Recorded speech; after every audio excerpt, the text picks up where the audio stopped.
votes stolen from Trump delegates at the Arizona Republican Convention. We talked to the chairman. Welcome to the Mike Broomhead Show.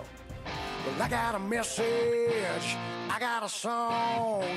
Can I get a witness? Tell me what's going on. I show the people I've been away. It's been a big week. Republican convention in the state of Arizona. Some accusations of wrongdoing. We're going to talk with the chairman, Robert Graham, from the Republican Party. We've got Broomhead's Best this week, where we honor an Arizona hero and hashtag this. But we start off every show with something we call the sweep. Wow, Donald Trump, not only does he win big in Indiana, he knocks everybody out of the race. Right after it happened, we saw that Ted Cruz made a concession speech. What was interesting, no one in the room had any idea that he was going to quit the race because it didn't get to the media ahead of time. And when he made the announcement, there was audible gasps in the crowd. They had no idea he was leaving the race, but he said, "We left it all on the field in Indiana, and it was time for him to stop running." What was interesting was KAZT stayed in. The guy's running fifth in a two-man race now. He's running way behind, but he decides to stay in. But 24 hours later, he decides it's time to suspend his campaign. He made the announcement, so that means that Donald Trump is the presumptive nominee for the Republican nomination for president. Cleveland will not be a contested convention. Well, isn't that interesting? Because on the other side, who would have ever thought that the Democrats would still be fighting? Bernie Sanders wins, but in true Bernie Sanders fashion, he loses. What I mean by that is he won 44 delegates, but Hillary won 38. She only needs to win 10% of the delegates the rest of the way with the superdelegates to win the Democratic nomination. Bernie Sanders is not giving up the fight. He says he's going all the way to a contested convention. But when it came to the issue of Donald Trump being president, Bernie Sanders had something to say about it. Check this out. I know that all over this country there is a fear that Donald Trump will be elected president of the United States. I am here to tell you that won't happen. Well, I'm sure everybody feels better now. I mean, Bernie says it's not going to happen. There you have it. This is a guy that wins states but loses while he's winning. But then he's a socialist. He's just living by example, which is when you win, you got to give half of it to somebody else anyway. So we'll see what happens. And running mates is going to be the next big topic. Who is Donald Trump going to choose as his running mate? If Hillary becomes the nominee, is she going to have a running mate or maybe a cellmate? We don't know yet. The FBI is still investigating. Sheriff Joe Arpaio in Maricopa County, probably the most famous name in American law enforcement, has been getting hammered in federal courts over and over again. The Ninth Circuit Court of Appeals is the most reversed court in the land. It is very big, as a big court. Well, they are also known to be fairly liberal in their decisions. They actually sided with Sheriff Joe on something. He's being sued by an organization called Puente, Arizona, and some others about the workplace raids that Sheriff Joe was doing, in which he was going in and getting illegal workers and taking them to jail and also punishing business owners that knowingly hired illegal immigrants. What the court said, and it was a three-judge panel, what they said was Sheriff Joe has every right to go after the owners of the business. Nothing about the illegal workers that are stealing identifications, but he has every right to go after the business owners. It's well within his purview. Now, do I think Sheriff Joe is going to continue business place raids? I doubt it, at least not before the end of the election year, but it was a victory. The lawsuit continues, but he can also continue the raids if he wanted to. Big story out of the Valley in Mesa, Arizona, Red Mountain High School. An 18-year-old, he was 18 at the time. His name is Hunter Osborne. He brought a little something extra to the team picture, let's just say. If you haven't heard the story, you may have seen the picture online. In the team picture for the football team, on a dare, he exposed himself. Well, he thought it was a stupid prank. So did I. What ended up happening was, once it was reported, and it's mandatory that the administration of the school had to report it to the police, he was charged with 69 counts of indecent exposure for the people that were there when the picture was taken. and 1 fourth-degree felony count because it was distributed to children. He's 18, but the other students in the school that got the yearbook, they aren't. So all of those charges were against him, which promoted a hashtag called #FreeHunter, which I thought was kind of odd because that's why he got in trouble in the first place. But what happened is now all charges have been dropped because the victims, the 69 victims or their parents, reached out and said, we don't want charges. In the interest of justice, there's a big difference between urinating in public or a ridiculous prank like this and a predator that would expose himself and be a predator or prey upon children. And we really should do something about the laws because this is not something that should follow this guy around for the rest of his life and have him labeled a sex offender. He's going to be punished severely. I'm sure there's going to be some money. He may not graduate with his class or at least not be able to walk the stage. But no way that that should be something held against him for the rest of his life. In the state of Arizona, the House passes a budget, $9.6 billion budget. Kids care not approved. We're the only state that doesn't have that, but at least there's a budget in the state of Arizona, goes to the governor's desk. It looks like the legislature or the legislative session will be over very soon. A sad announcement has been made, a very somber moment, and I want you to watch Ash Carter as he gives the information about an Arizona hero who was killed in battle. Now, this fight is far from over, and there are great risks. We were reminded of this yesterday when an American service member, Petty Officer First Class Charles Keating, a Navy SEAL, was killed while providing advice and assistance for the Peshmerga forces north of Mosul, who were directly in the fight. We'll be talking more about him in Broomhead's Best today. Now I want you to see a video that started a firestorm. We're interviewing Robert Graham, the chairman of the Arizona Republican Party. It's been national news about the Arizona State Convention. Here's a little piece of what was said. The Trump button was selected more than any other button. They have stats on how many times people hit the button. But when the button was hit, Jan Brewer's name was not selected. And in fact, another woman's name, not even close to hers, was shown to be on our slate, and this did not seem to be the only occurrence of this. Was there wrongdoing in the election for the delegates at the Arizona Republican Convention? In just a moment, we talk to Robert Graham. He is the chairman of the Arizona Republican Party. He was obviously presiding over this election. He was there that day. We talk with him about what exactly happened. Was there wrongdoing? If there was, how was it going to be fixed? And if you want to get involved and find out more about the process, how you can. So we'll do that here in just a moment with Robert Graham. My two-part interview with him is right around the corner, so stick around. The Mike Broomhead Show is brought to you in part by Cliff Castle Casino Hotel and Sanderson Ford.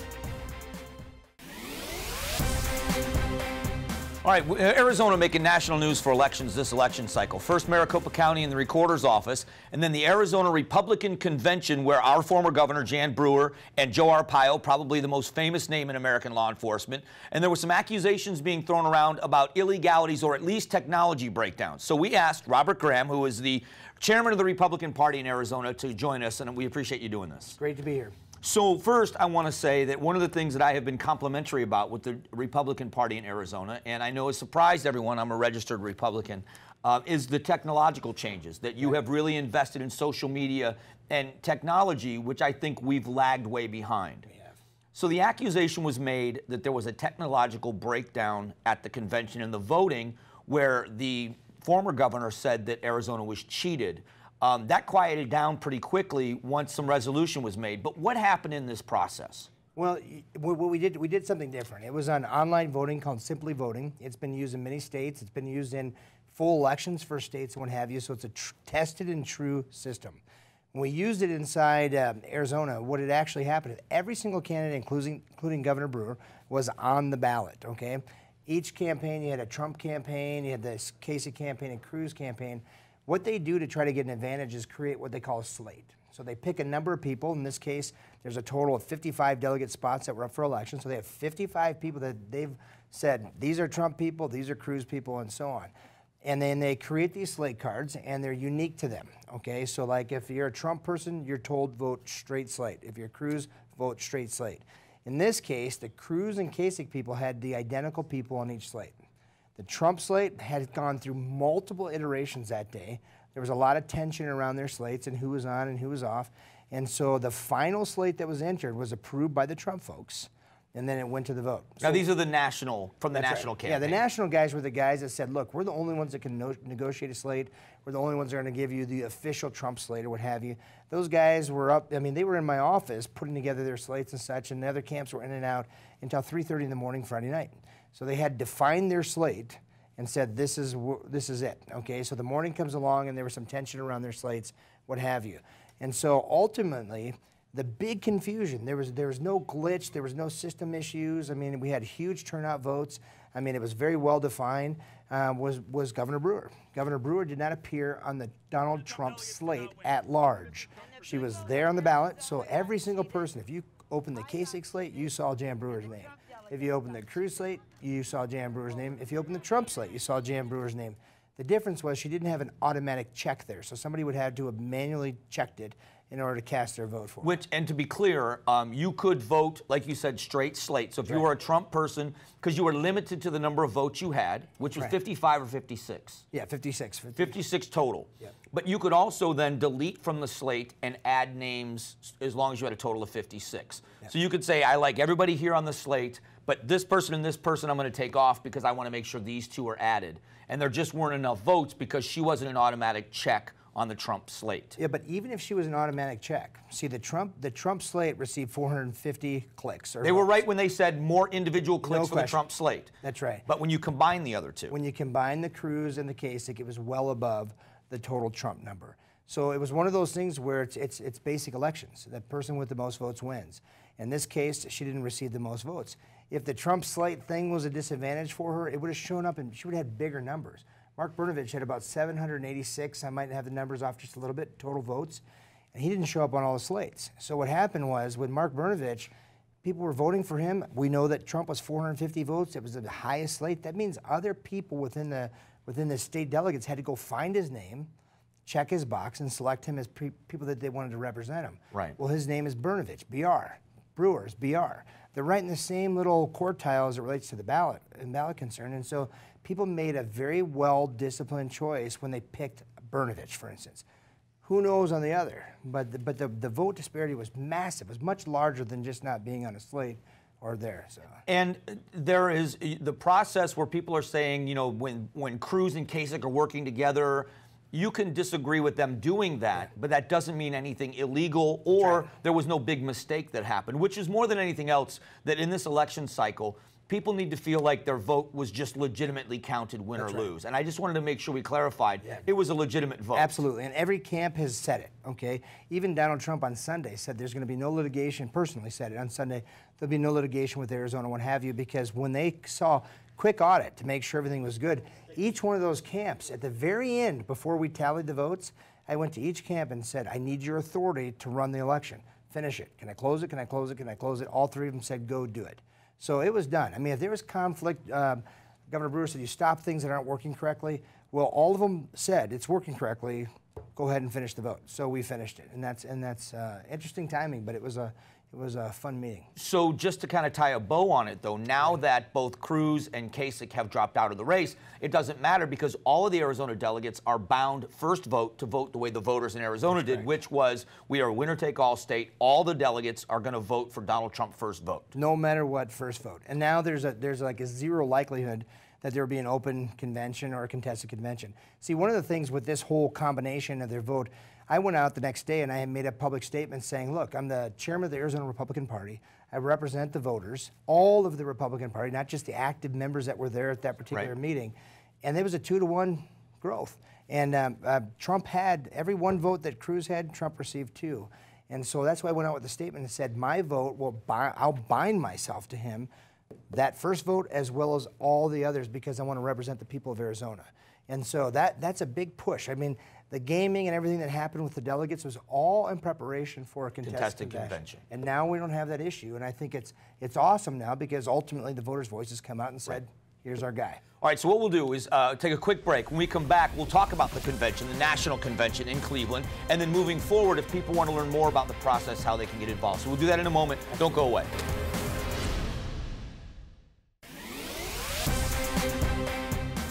Arizona elections, national elections, party politics have been more paid attention to now than ever before. So Robert Graham is with us, the chairman of the Republican Party in Arizona.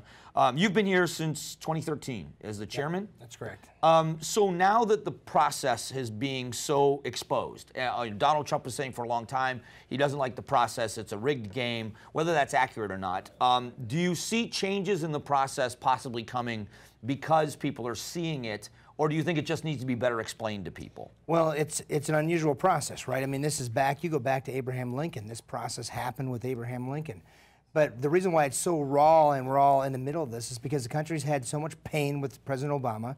People are trying to kind of move away and find a different direction. Then you get this contested election, or people feel it. And so it's been there. But we've never in my lifetime, I mean, last time was 1976, I was 4 years old. So I didn't ever experience it personally. Now people are experiencing it personally. So the bright light is there. You have a lot of communication, very different than what it was in the past.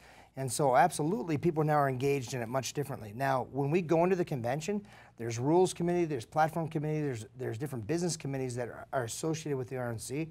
So the process can change. But they've got to define it the week or so before the RNC convention. What's interesting was I was in Tampa when Mitt Romney was nominated, and there was the Rule 40, and it was because of the Ron Paul and showing unity, and now their concerns are that if the committee wants to change rules, would they do that? All of that seems to have gone away now because all of the other candidates have stepped aside, and it looks like a clear path to 1237 for Donald Trump.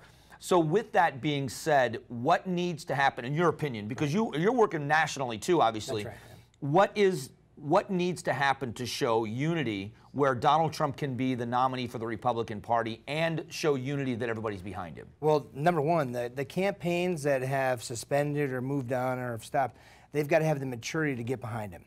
I mean, if you look at Hillary Clinton or Bernie Sanders, Hillary more likely is going to be the nominee for the Democratic Party.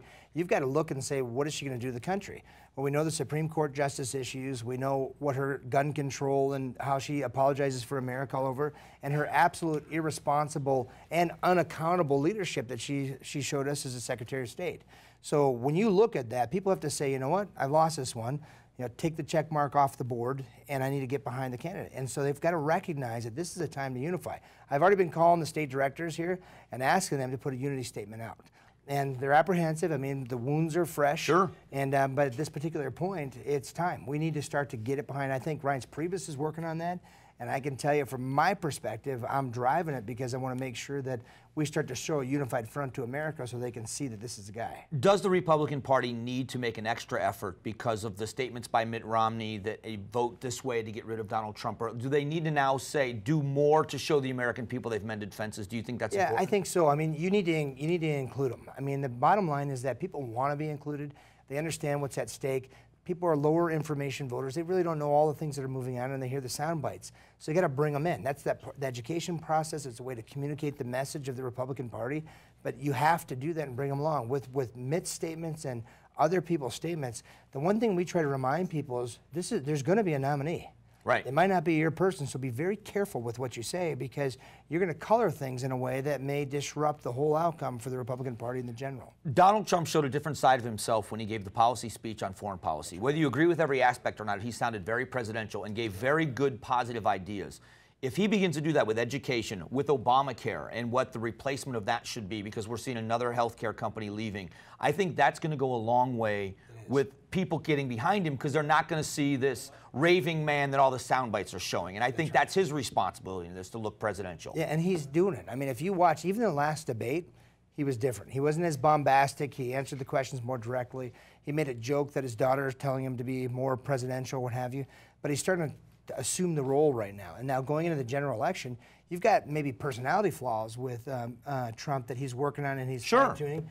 You've got major character issues with Hillary. And honestly, if you're a political consultant, you want the personality flaws rather than the character flaws. Absolutely. Because people make those assumptions. So he's already moving that along, and it's showing some discipline when you saw the foreign policy speech. Again, you didn't have to agree with everything he said, but you saw a different person. You saw a more presidential, more of a leadership role that he's assuming now. And it's going to continue. I mean, now the time when the spotlight goes from him, pointed at Hillary, and you'll start to see more of a presidential candidate.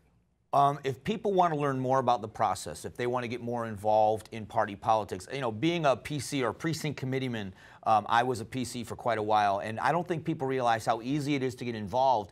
And if they want to see the process change, you've always encouraged people, make your voice heard, but come and be involved as opposed to standing outside and screaming about what's going on inside. How do they do that? Well, first of all, the people that are registered voters, they don't even realize that there's an apparatus underneath them. There's the party. There's party that are elected to these positions, and these are grassroots neighborhood positions. Literally, neighborhoods. Literally. If you're a precinct committeeman, you have 125 Republicans that you're going to be talking to, registered Republicans. So it's your people. You're just communicating and trying to grow those numbers. But call it azgop.org is our website here in the state. Again, it's the state GOP's website. You can put ArizonaGOP.org or AZGOP.org. And there's contact information on there. There's ways to becoming a precinct committeeman and find out how you can serve right in your community. When you pick up a clipboard and you start taking ownership of the process, great things happen. We can't be passive participants anymore. People have to get involved. It's one thing to yell at the TV and feel like things are rigged. Right. It's another thing to actually be out pounding signs, making phone calls, and trying to support the candidates you like. That's where change really happens. All right, you have an opportunity to get involved. This is a long way from over. The Republican convention in Cleveland, then we've got the presidential election in November. But if you want to get involved beforehand, you do that. Go to azgop.org. Robert Graham, thanks for coming down. Thank you. We'll be right back.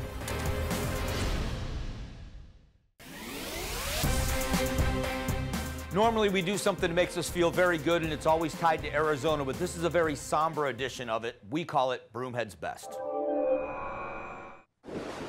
Navy SEAL Charlie Keating IV. They called him C4 in his unit. Navy SEAL, this is someone who's one of the best and brightest of the United States military. Lost his life fighting in northern Iraq. Now, he was there in an advisory role. He was there with the Peshmerga, the Kurdish fighters. And what happened was ISIS fighters crashed through using bulldozers and Humvees, crashed through the front lines of the Peshmerga forces. Mr. Keating was part of a force, in a reactionary force, and they came to render aid, and his life was taken in that firefight. He is the grandson of Charles Keating, an Arizona businessman known very well, went to Arcadia High School. He was a track star, a long-distance runner at Arcadia High School, went to Indiana University, the Naval Academy, and lost his life in service to his country. The second American killed this year in Iraq, the third by ISIS fighters. So our thoughts, our prayers, and our thank you for your service to your country from all of us here at AZTV 7 and the Mike Broomhead Show. It is a very appropriate Broomhead's Best. And now for what's burning up the internet, we call it #this. The name is John Chayka, I believe is how you pronounce it. He is the new GM of your Arizona Coyotes. 26 years old. I've got shoes older than this guy. But by all accounts, a genius in hockey. The Coyotes looking for a change. They changed their GM. You've got a GM and a coach. And when changes need to happen, usually one of them goes. And in this case, they kept Tippett, which I think is a great move. He is an excellent coach. But now they brought in a 26-year-old GM. You should have seen Shane Doan trying to figure out how he was going to figure out how young this kid was. We'll be back in a moment to close it out. Don't forget to find us on all the social media platforms. Find us on Facebook, Instagram, and, of course, on Twitter. Don't go away. The Mike Broomhead Show is brought to you in part by Cliff Castle Casino Hotel and Sanderson Ford. Before we close out this week, something so ridiculous, I just thought I'd bring it to your attention.